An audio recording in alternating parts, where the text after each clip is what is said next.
Originally called On the Lowing, an afternoon chat, the painting now known as Under the Cherry Tree is larger and more ambitious than any Lavery had previously attempted.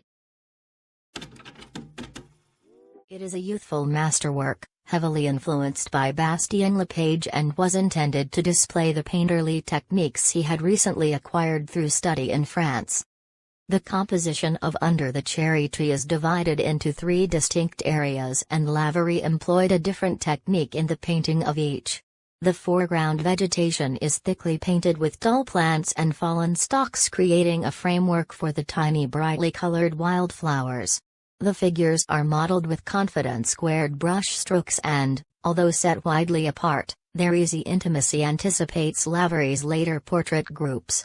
The bridge and slowly flowing river are thinly painted with light brush strokes, heightening the gentle, languorous quality of the work.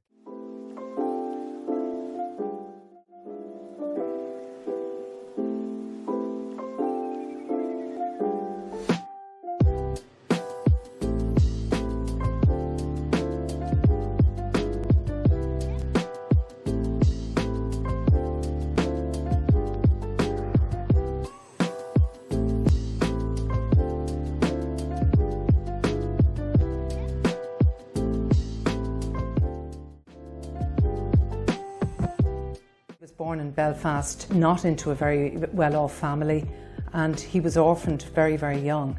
So he was passed from relation to relation, and when he was 10, he was sent to Glasgow to an uncle who was going to look after him there.